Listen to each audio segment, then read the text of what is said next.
Good morning, friends. This is English. Today we're going to write a recount. It's important that you remember the recount you are writing will be from the point of view of the character you invented last week. In my case, that was Mario.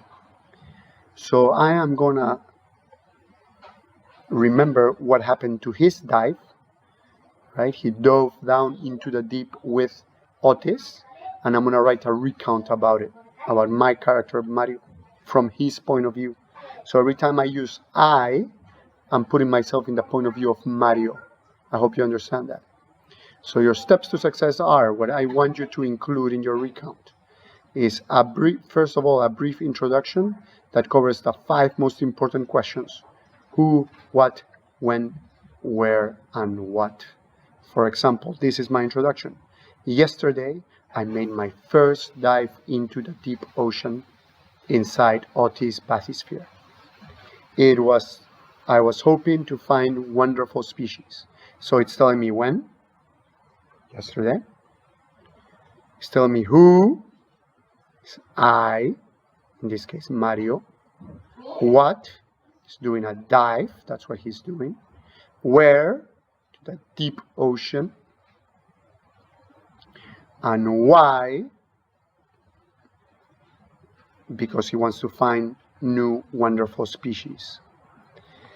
Then remember to use the first person, because you're telling this recount from his point of view. So I've used I many times. Every time I heard the bangs, I felt a little more nervous. As I climb into the bathysphere, I'm using I many times because it's from the point of view of Mario. I am pretending I am him.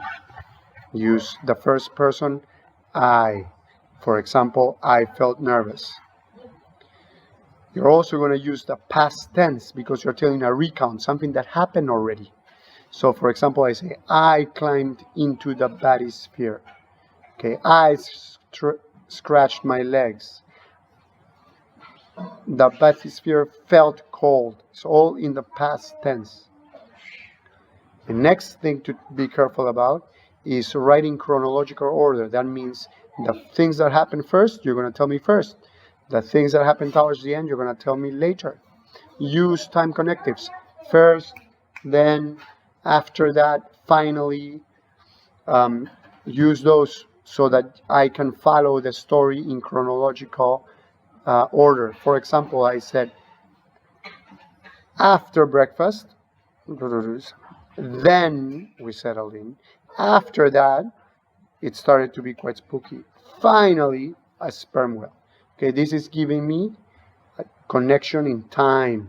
It's going in chronological order. What happened first, breakfast, what happened last. Finally, tell me about the specific things that happened down there and describe them. You're telling a recount. So what did you see? What did it look like? How you felt about it? Tell me about those specific things. Don't only say, I dove into the dip. Tell me what you saw there. Tell me how it felt. Tell me what it looked like, what it felt like. Okay? Always remember to use full stops and conjunctions. I shouldn't tell you that. Please read it one more time before you send it in to make sure that you are not missing your full stops or conjunctions. If this is unclear, run this video again. Okay, so you can remember 5 questions. First person, always I, from the point of view of your character. Write it in the past tense, in chronological order, and tell me many descriptions of things. I know you can do this. Enjoy by being crazy. Good luck.